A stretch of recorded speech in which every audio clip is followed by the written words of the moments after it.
here. What I'm going to do is I'm going to talk for about 30 minutes on the piece, and then we'll actually listen to a performance by Cory, a recording, where I'll sort of talk us through the piece. I'm assuming that most of us, actually let me just ask you guys, how many of you already know the piece? How many of you know Spiriti? Yeah, some of us had a chance to do it last year in America. It was actually the set piece in the championship section over there. And the piece really intrigued me. I'd heard other pieces by Thomas Doss, and I thought, this guy's good. There's some good things going on here. Very, very interesting things. And we're going to go sort of deep quite quickly in our discussion here tonight. And I want to just explain a couple of things really quickly. Number one, my dad, Ron, Alan, 40 years ago this year came up to his very first Albert Hall championship. It was in Vida Matino. Black Dyke won it, although everybody knows Stanshaw should have won it that year. They were rocked.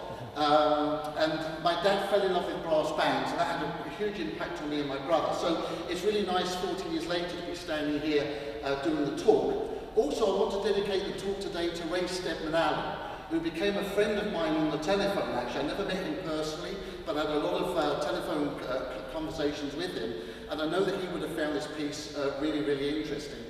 And also, because of some of the things I'm saying, and out of respect for the building and the traditions that are here, I want to let you guys know that I am a Christian, okay, and I'll be presenting a certain point of view of the music that is not necessarily my own personal conviction.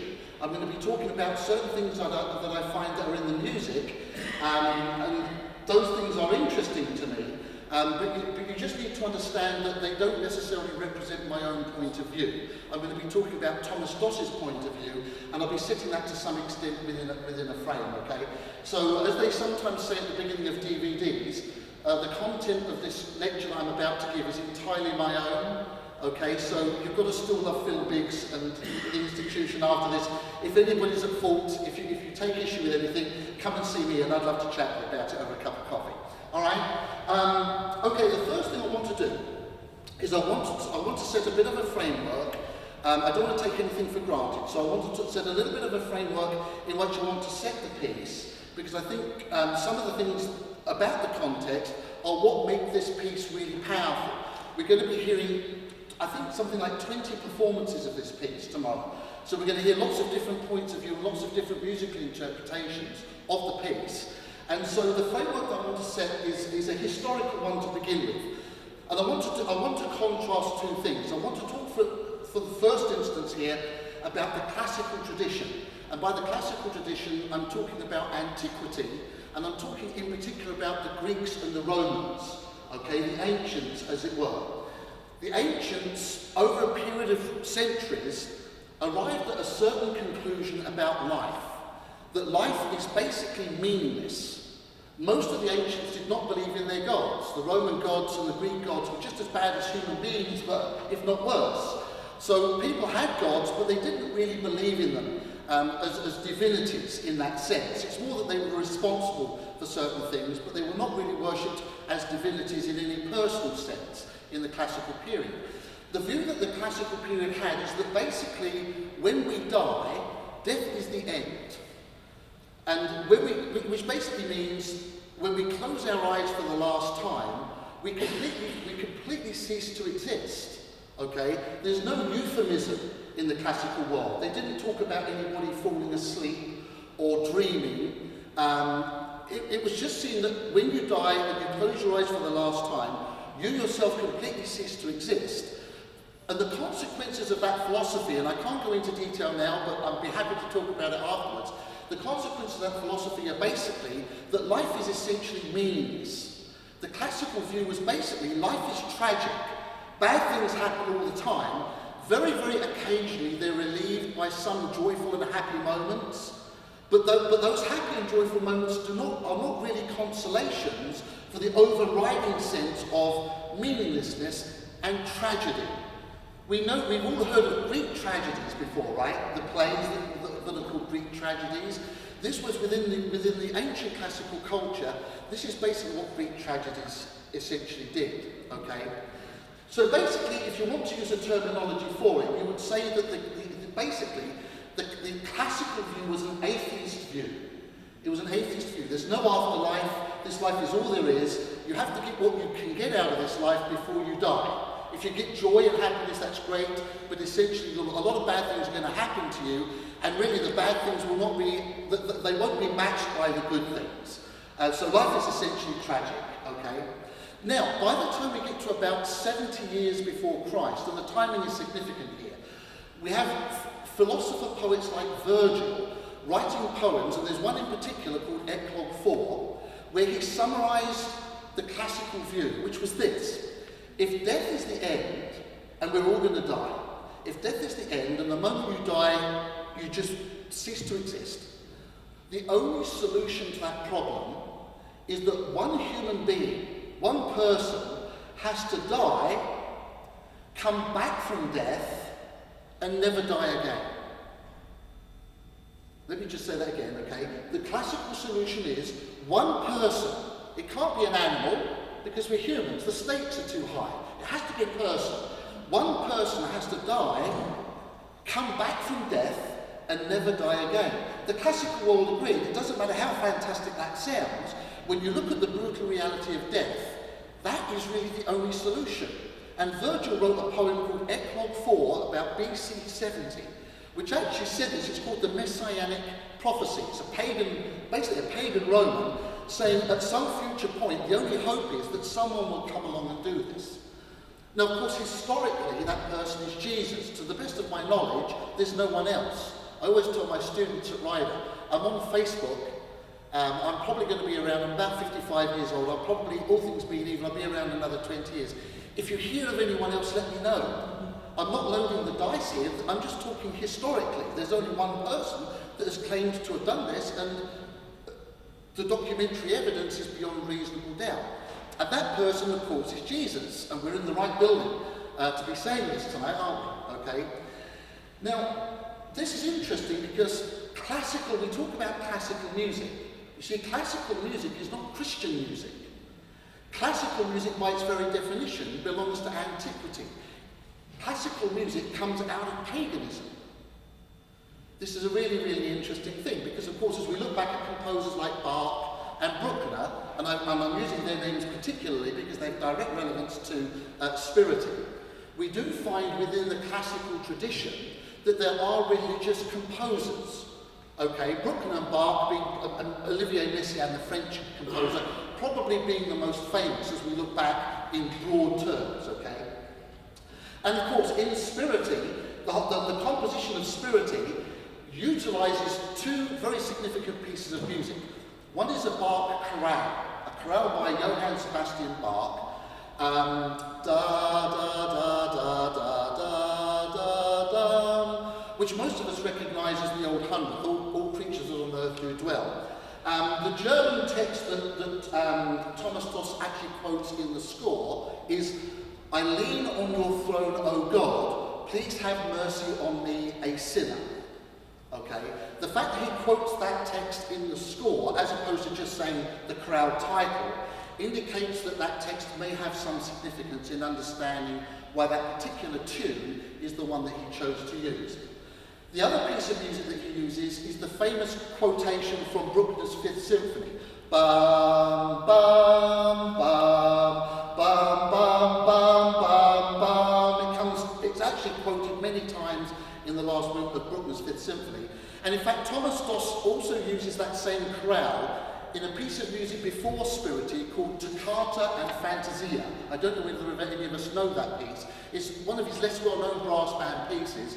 But that piece is actually a tribute to Bruckner, and he uses the Bruckner's Fifth Symphony in there. So in a sense, if you will, we have two pieces of music that are not by Thomas Doss. We call them found items. It's music that Doss has found that he's bringing in. One is the Protestant hymn by Bach, and the other is the Catholic chorale by Bruckner. Okay? The only other, if you like, religious piece, and this is the big question, the million-dollar question I'm going to put out to you tonight is this. There's a musical figure that occurs in the piece. It's on the soprano cornet, and it happens halfway through the first allegro, and it's simply a rising fifth. Ba-ba-ba-ba-bum. It's a little fanfare figure. Ba-ba-ba-ba-bum. But this happens all the way through the piece, and very significantly, it happens right at the end of the piece, immediately before the final chord. Now, the million-dollar question is, what does this ba-ba-ba-ba-bam symbolize? Okay? I recently wrote an article on Spiriti in Brass Band World, and I used the label faith motive. But I use the word faith in inverted commas, because that's not Thomas Doss's term. Okay, but it's obviously a musical idea that comes from Doss himself. It's not from Bach and it's not from Bruckner. It's actually something from himself. It's his own, as it were, original figure, and it recurs so many times in the piece that a question is aroused. Well, what does this actually mean? And as I explain the piece to you and show you where this happens, you will also become very intrigued, because it's fascinating exactly where he puts this thing in the piece of music. Okay. So we've talked really there about the classical tradition and about the Christian tradition. The other thing I want to introduce you to, this is the idea of the composer, what the composer does. There are certain types of musicology today, and in fact even in films too, this term is used of movie directors. They don't call them directors and they don't call them composers. They call them scripters. Scripters, like a script that you would write on. And the reason why this word script is used is because the idea that when a composer sits down to write a piece of music, that everything that is going into that piece of music is coming out of the composer's head is actually a myth. It's not true, okay? Oftentimes, and I can vouch for this myself, I've composed a piece of music in the past where certain things were pointed out to me by other people, and I was astonished to find this in the music. I had no idea that it was there, okay? So this has been true in my own experience, but also in talking to composers like Edward Gregson and Thomas Doss, I've also come to the conclusion that this also happens generally. In fact, the composer Gustav Mahler, we've all heard of him, right? Mahler, the classic Austrian composer, he actually used the phrase, "we are composed." In other words, when a composer is writing a piece of music, there's something behind him that is writing him. The buck doesn't stop with him. The buck stops somewhere back there. Okay? Now that back there can be any number of things. It can be history. In other words, when a composer writes a piece of music, something that's going on around him in history can come into that music without him even knowing it. Something historical, either some musical idea or some political idea can actually come into the music. It can be some autobiographical thing, a love affair, a relationship of some kind. Can also find its way into the music, and when you talk to the composer about it afterwards, the composer will say, "I have absolutely no idea that was there. I did not know that was there." Okay? So this idea of scripter is a very, very interesting thing, because it means when we look at a piece of art, it means that there may not be only one interpretation. I'm going to give you an interpretation of Spiriti today, and for me, it's the most convincing. I've looked at other possible interpretations, but to me, the one I'm going to present to you this afternoon is the most convincing. But there are others, and they may not be as complete as mine, but that doesn't mean that they don't necessarily have a claim on the truth of the music. Does this make sense to everybody? Okay? And this, to me, is one of the most interesting things about pieces of music, is that there are layers of meaning. There are layers of story that are going on. Okay? And of course, interpretation plays into that too, all right? A piece of art, like music or a painting or a sculpture, is particularly well placed to do this, okay? It's particularly well placed to have different meanings placed upon it. And of course, the longer a piece of music or a piece of art stays around, the more meanings grow as it moves through history. There are more possible meanings and more possible readings that can go on. Okay, so let's talk a little bit about some of the musical ideas that are going on. Has everybody got the little handout here? We'll use this as a sort of a springboard into the music. I'm going to use the next 10 minutes just to talk you through this and to introduce you to some different ideas, and then we'll simply play through the piece and I'll point these things out as we go and as we listen to them, okay? Basically, the form, for me, the form of Spiriti is basically in two parts. There's an introduction and an allegro.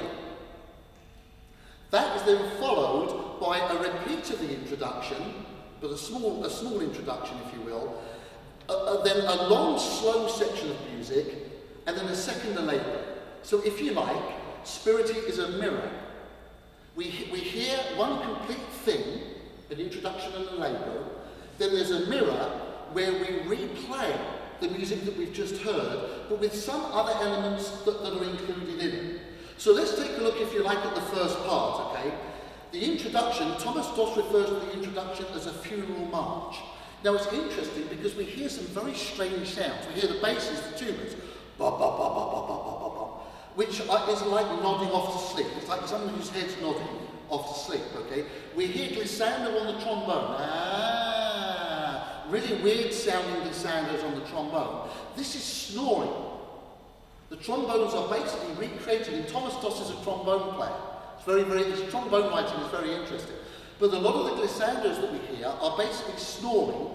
The euphonium solo is like someone stretching. So we basically hear, if you like, the sounds of sleep at the very beginning. It's as though someone has fallen asleep, okay? And out of this sleep come the elements of the chorale. We hear, in the sleep, the notes of the hymn tune beginning to gather together, okay? It emerges out of it. And there's actually a very, very beautiful cadence on the soprano cornet that happens at this point. In other words, it seems to me that Thomas Doss is being very positive about these musical ideas at the beginning, okay? Then we hear some rattling effects on the second and third cornets. They have a muted section where they play very quickly, and it sounds like bones, if you like, bones that are kind of shaking, okay? And then basically we move into a transitional section, and this is the section that I describe as, it sounds like a big clock, maybe a judgment clock, maybe the idea, if you like, of Judgment Day. The clock is ticking, life is moving by, and it moves fast, right? Time moves very quickly, okay? So we hear the effect of a clock, okay, in this transition section, and then very quickly we move into the first allegro. Now, the whole point of the first allegro, this first section of fast music, is to introduce the chorale in lots of different ways. In fact, we hear the chorale over and over and over again. It's almost like what musicians or what composers call a ground bass or a passacaglia. We hear it kind of obsessively over and over and over again. But this first allegro is all about disintegration. The chorale kind of disintegrates, okay? It doesn't cohere. So it's all about splintering. And at one very important moment, we hear these big chords like an organ, and there are two things that go on, and you'll hear this really clearly. In fact, it sounds like movie music, this section. You'll hear these incredible chords that sound like there's something out of a Batman or a Superman movie. They're very recognisable, and Thomas Doss incidentally studied with John Williams in Hollywood, so there is actually a movie background in Tom Doss's biography. So we hear this kind of, almost like a Superman effect, against descending, stabbing notes in the corners. Down, down, down, down. So we get a dualism. We get the music trying to push up, but at the same time these stabbing notes are, if you will, trying to pull us down. It's like the music is actually pulling in two separate directions. And very often, the music sounds like a panic attack. It sounds like somebody is listening to religious music, but they're not responding to it positively. In fact, they feel threatened by it. Okay? And so as we hear the Bach chorale, Thomas Doss's own music sounds like somebody that's having a kind of a panic attack. And I'll show you this. I'll act it even a little bit for you when we listen to the music in a moment to sort of bring this out a little bit, okay? This allegro then finishes with an unbelievably dense discord. Spiriti is actually in the brass band key of G, concert F. And you know that music I just described with the big chords? The climax actually establishes G as it's a real moment in the piece. You can't mistake it. It's like, bang! Here is G, okay? But then, at the end of the allegro, there's an 11-note chord, an 11-tone chord, that sounds like somebody scratching a blackboard. It's a really, really grinding discord. Almost as though the first allegro is ending, if you will, in hell, or in a sort of a hell-like state, certainly in a negative state. As you listen to it, when I point it out to you, I'm sure you'll agree there's no real way that you can hear this chord as anything positive. I'd be very interested if you disagree with that, to hear how you would explain it. But to me, it's such a grinding discord, it's really clear that this is a negative thing, okay? Then we get part two. We go back to the sleeping again. We hear the sleeping, nodding person, and this time a large, slow section opens up. It's a large, slow section of music in which we hear these chords. Brup, brup, brup, brup. Everybody's got bucket mutes, and it sounds like water splashing. It sounds like water droplets. And in the background we hear muted horns and other instruments playing chorales and hymns, but in a very distant kind of way. It's almost as though, if you want to be picturesque about it, it's almost as though someone is weeping. If you actually want a story for it, you could almost say the opening is a rejection of religion or a rejection of hope, but a regretful one. So we hear the weeping coming out in the music, okay? And at one point we hear the faith motive in slow motion. Dos allows us to hear in very slow motion the faith motive, but it's almost like the band is weeping. It even sounds like a little Renaissance band at one point. We hear da-da, da-da, da-da, da-da, da-da, passing through the band, which is a Renaissance technique to create a weeping. It's kind of like a weeping or a heartbeat kind of effect, okay? There are solos for soprano cornet, for horn, for euphonium, that sound like prayers, but conflicted prayers. And then suddenly, out of these prayers comes this stripper music. It sounds like a big band blues, but it's raunchy.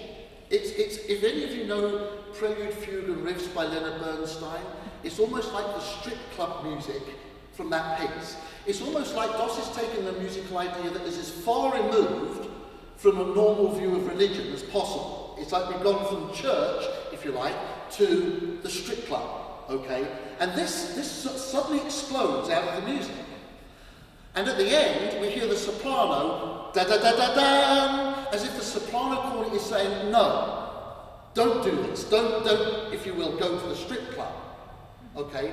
But that music is then followed again by the weeping. The weeping comes back, we hear the same sort of solos that we heard before, so the stripper music, if you like, or the bar music is framed by weeping. Then suddenly we cut back again to quick music. This time we drop in, not at the beginning of the original fast music, but we actually drop in after the faith motive is introduced for the first time. It's almost like a deja vu moment. It's like we go back to the first movement, but we drop in about a third of the way through with the riffs. And this time, instead of the chorale disintegrating, as it did in the first and ending in the discord, now the chorale begins to gather power. It gathers strength. In fact, at a very important moment, we hear the chorale very quickly in the cornets. Very, very powerful. And the band has a kind of a panic attack again with it. And then we experience a number of gear changes, as though the music is actually going through certain gear changes. It's changing gear and slowing down. And each time the music slows down, it gains in power. And Thomas Doss's own music is increasingly pushed out, actually, into the margins. Thomas Doss's music is pushed into the cadence point, and then in the end, it's pushed out completely, and we hear the Bruckner 5, the Bruckner 5 quote. And then at the very end, we hear the heartbeat in the timpani, and the piece finishes with these massive chords in the band, triads in the band, with one final sounding of the faith motive in the soprano corner, okay? So it's as though, in the second half of Spiriti, the Bach and the Bruckner become the dominant features. The interesting question is, what happens to Thomas Doss himself? In other words, is Thomas Doss saying, I don't really believe in this myself, so I'm going to let Bach and Bruckner say it, and I'm just going to sort of disappear. I'm going to hand it over to them. Okay? To what extent does the faith fanfare, ba-ba-ba-ba-bam, which becomes very strong in the end, and that is Thomas Doss. So we could argue, well, although Thomas Doss's mad music, the panic attack music, if you like, or the dark music, disappears, the fanfare doesn't. The fingerprint that is Thomas Doss's own. And here we have to bear in mind that both when I spoke to Thomas Doss on the telephone, but also in print, he actually says that in Spiriti he does try to deal with the religious themes in a positive way. Okay, so to give him the benefit of the doubt in this sense, he does say he deals with it in a positive sense. Okay, it's nearly half past. Is everybody hanging in there? Does anybody have? We've got 2 minutes. Has anybody got any questions so far? Any questions or comments you'd like to make? Should we just pitch in and have a listen to the piece, and then see if we've got a few minutes for some questions at the end? Alan, if you could start the recording for me, that'd be great.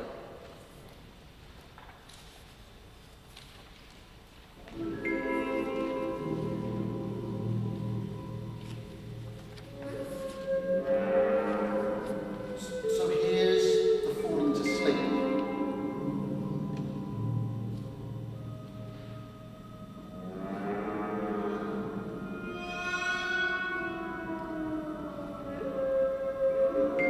What type of sleep is it? Is an interesting question.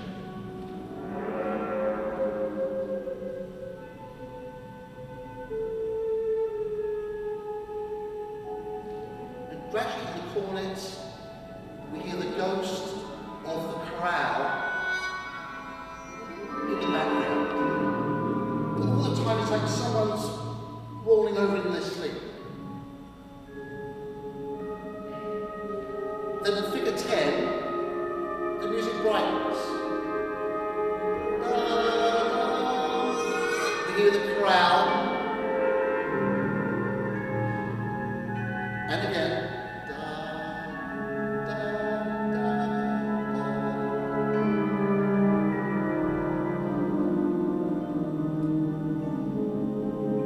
Hear the hymn tune, the euphonium. And then beautiful.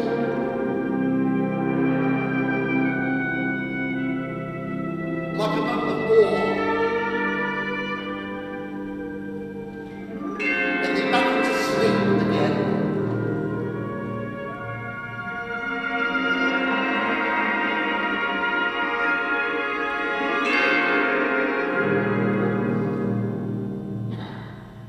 And then as we hear the end of the crowd, we hear the bones. In the muted chords, hear it? And if the crowd brightens, we move into this transition.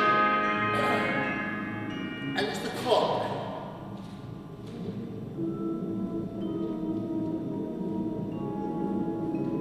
We hear the crunch and the percussion. But there's a bubbling.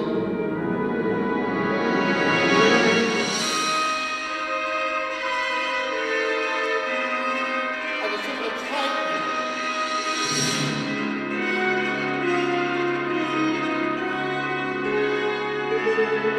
And the top of the clock.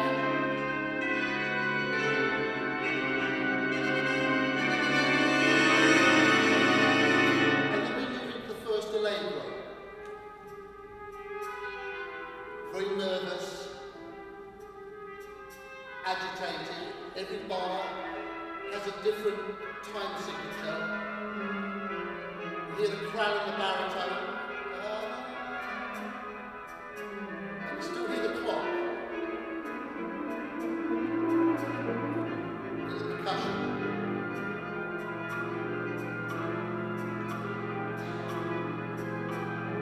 This is a kind of a nightmare that's happening in the scene right now.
And we hear the percussion, throne God, your throne God, your throne God, your throne God.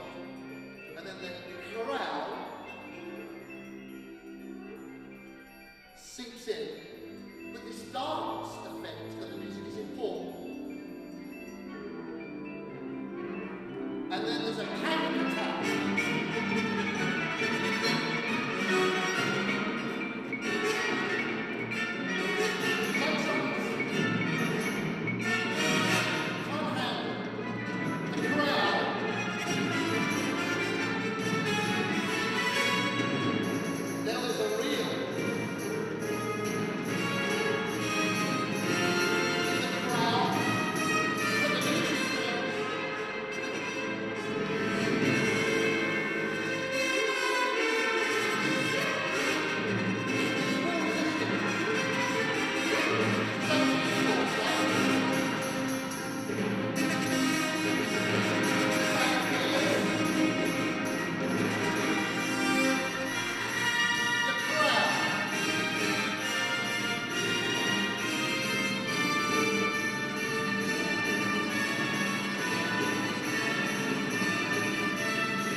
It's like we've gone back to the beginning. As though, did that ever happen, what we just heard? And then this new slow section opens up. It's almost like he takes this introduction and the allegro and he pushes them apart and it inserts this slow movement.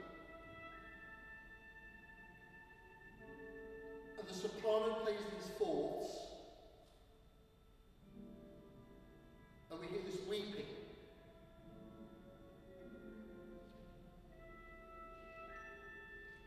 Maybe just Alan, maybe just a little more volume on this, if you would please.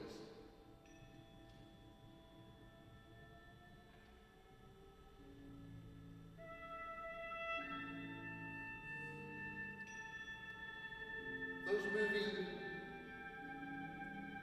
muted, bucket muted, it sounds almost like a chorale or a hymn that's been broken up.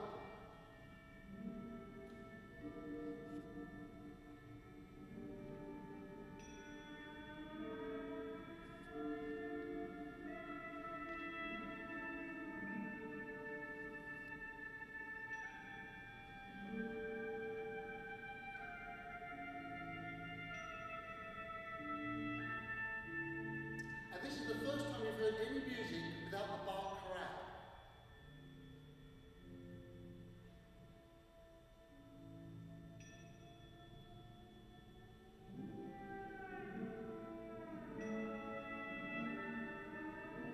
Trombones reminding us all the time that we're asleep.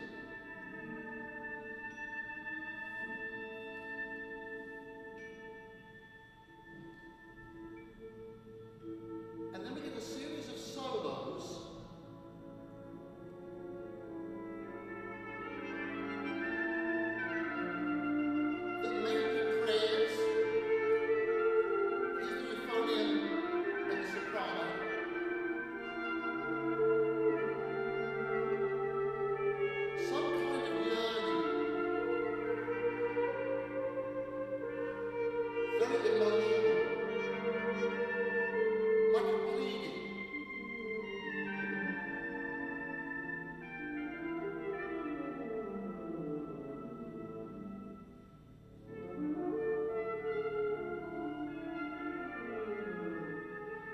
There's the cornet.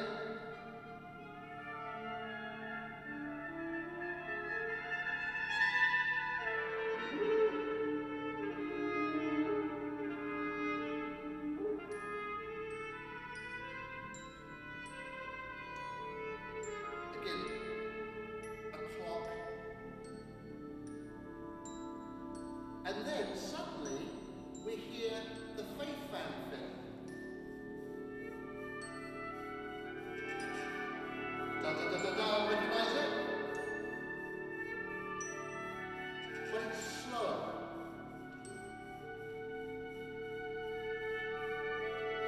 And we hear this little dance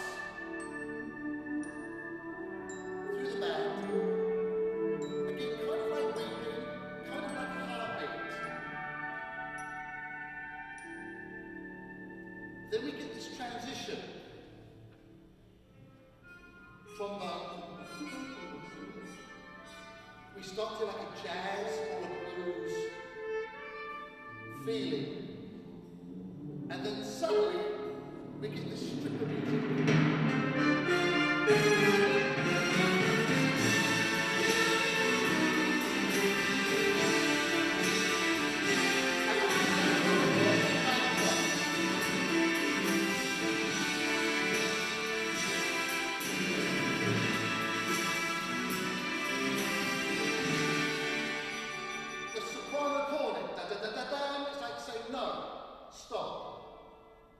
Or is it? Same.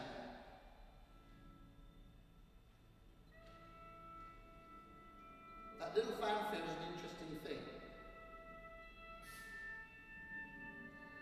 And so we're going to return to the weeping, the fourth in the soprano cornet, and the broken up hymn in the muted horns.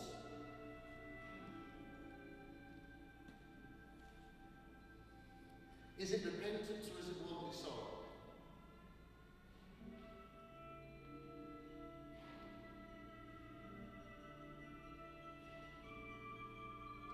And then suddenly out of nowhere, we're dropped into the allegro again. But this time into the dance music that we heard previously.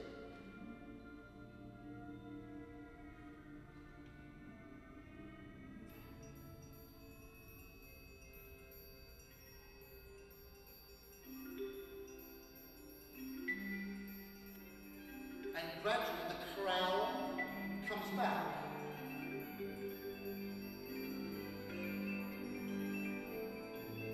Is this God coming back? Or is it something else? Well, we have a panic attack.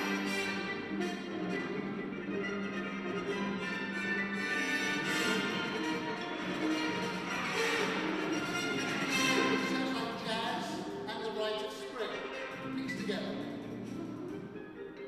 It's sort of dancing, but then it's panicking. It dances, then it goes back inside again.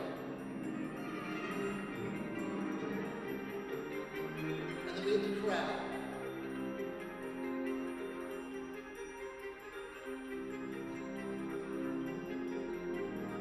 It's like a hand is opened up, like a gift in the crowd. Within a real panic attack.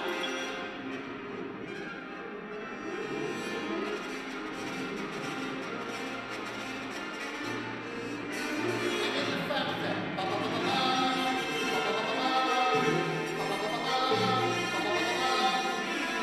Now we get the hymn, but it's fierce. Da da da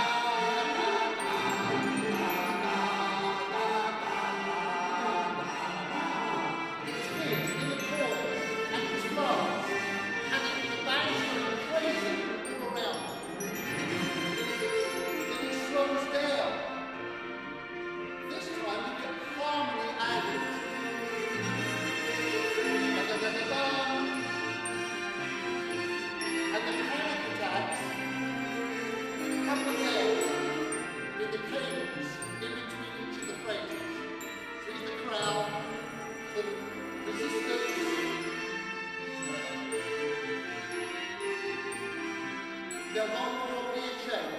There. And this time we have rich harmonies. Da da da da da. Now on the euphonium, the faith fanfare is growing in power all the time. And Thomas Ross, his music is being pushed out all the time. Less and less Thomas Ross, more and more love, right? Until all of a sudden we get Bruckner here.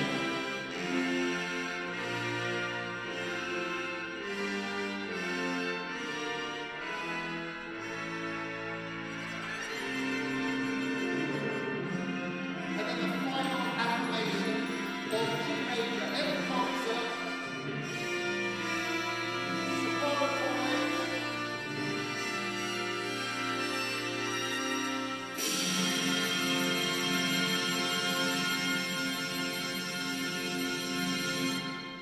So we hear right at the end of the piece, although as it were Thomas Doss has completely gone from the music and we just hear these big chords, we still nonetheless hear the faith fanfare at the end. And in that sense we can see that Thomas Doss has in effect given the religious materials the benefit of the doubt. It's positive. The question of whether Thomas Doss himself agrees with that is a very interesting one. Can a composer write music that they don't agree with? Can music lie? You know what I'm saying? Because everything that's originally Thomas Doss is completely gone by the time we get to the Bruckner quote. We're left just with Bruckner. Bruckner is now sitting right in the middle of the piece, and Thomas Doss has kind of left the piece of music, and he's sitting with us listening to Bruckner. Are you with me? Except for that little faith figure, that little faith fanfare, which in a sense moves the million-dollar question onto that. It's like, what does that faith fanfare mean? Okay. So hopefully, we're coming to the end of our time here. Hopefully, my little talk here today has at least introduced you to the music. Hopefully it's also shown you how wonderfully put together this music is. If you listen to this piece for the first few times without knowing anything about it, it could just sound like it's chaos. You know, when my band started to do it last year when we started to work on it, my band were just completely confused. The trombones were like, what are we doing? We're just going up and down with these glissandos. What does it mean? It just sounds like he's doing this just for the sake of it, right? It was only when it was explained, no, actually, you're meant to be snoring. That's sleep. Ah, okay. And then they began to sort of see it. And hopefully, my little talk today, if it's done nothing else, has helped you to see how you can, in fact, superimpose a story on this piece. And it's a very, very closely argued story. A lot of these musical events, there's not very much padding in the music that I've played you and in the explanation that I've given you. And as a result, I think this remains, I think in most people's opinion, this remains one of Thomas Doss's real masterpieces. REM Scapes, the piece that comes after this, is also about sleep. That deals with Beethoven. And Trance, the piece that he wrote this year, also deals with sleep. So quite clearly, this idea of sleeping and being asleep is an important thing in Thomas Doss's music. Okay, so we have 2 minutes left before we officially are to close. Are there any questions? Do you think this is an absolute load of rubbish, what I've said? See, now, look, what if you do this? Let me throw a spanner in my own works. What if we say this? What if we say in 2010, there are a lot of things that happen in religion. I won't go into specifically what, but certain churches had certain things happen that were very embarrassing for them. And what if Thomas Doss is saying in this piece of music, you know what, the real Jesus wouldn't go to church. The real Jesus would go to the strip club because that's where the sinners are. If you look at Jesus in the New Testament, Jesus is always surrounded by bad people.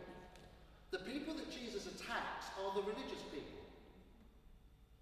So, what if I then turn my whole argument on its head? What if I say, actually, the Bach and the Bruckner are bad? Because they represent bad religion. They represent a type of Christianity that looks Christian, it behaves properly, but it's not real. The people that are in it are just in a club. They're just in a club. But if you wonder, it's not real. They're like the Pharisees and the Sadducees. And in fact, the stripper music is the real thing. Those are the real sinners. And what if the hymn that says, I lean on your throne, O God, do not reject me a sinner, What if that's a clue? That actually it's the stripper music that's the good music. The religious music is the bad music. Because the religious music represents the Pharisees and the Sadducees, whereas the stripper music represents the sinners, like Mary Magdalene, who was a prostitute, right? A prostitute who washed his feet. See, think about it, guys. I know this is provocative, but what if a prostitute came in off the street tonight and sat me down in a chair and started washing my feet? What would you think? You'd say, oh, in Regent Hall, no, this is a place of God. Prostitutes shouldn't be in here. But that would be Jesus. So what if I actually reject my own interpretation? And I say, no, actually, it's the stripper music that's the good music. That's where Jesus would be. He wouldn't be in the Bark or in the Brookman. Because the Catholic Church and the Protestant Church have kind of blown it. They don't have a lot of credibility in the world today. People are not satisfied with institutional religion. They're looking for a real Christianity. Then what if I say the little faith fanfare, ba-ba-ba-ba-bam, is Thomas Doss saying, see, I'm still there. I haven't rejected Christianity, but I've rejected the type of Christianity that churches or institutional religion proposes. Now, in the last 2 minutes, I've just completely undone my whole interpretation. Are you with me? And you guys, do you see what I'm saying? You could actually make a really convincing case either way. And this is kind of the point I'm making today, is that works of art are able to do this. Great works of art, and this is why I think Spiriti is a great piece of music, because I think when you listen to Spiriti, you can interpret it in many ways, and I've just shown you a way that completely contradicts the other one.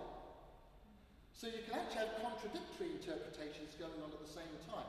Is this not what makes music really, really interesting? And you know what's encouraging to me is some of these great composers are now writing for brass band. You know, Thomas Doss is a great composer. I mean, he's written some really, really wonderful music for brass band. Spiriti is one of many of them, you know. And I was talking to someone earlier about this today, and I was saying, thank God, I'm looking forward to hearing more music by this guy. But hopefully, just because I have one interpretation doesn't mean my interpretation is the only one. Now, I think the one I presented earlier gives the best account of everything in the piece. The one I've just suggested about the strip coupling, the place where that is an argument, but I don't think it's as strong in the context of the musical ideas as the first one, which is why I presented the first one as my main major argument. But I wanted to introduce that second one just to show you how rich this piece of music really is, and it can really withstand these different types of points of view. So guys, any questions or comments before we wrap things up?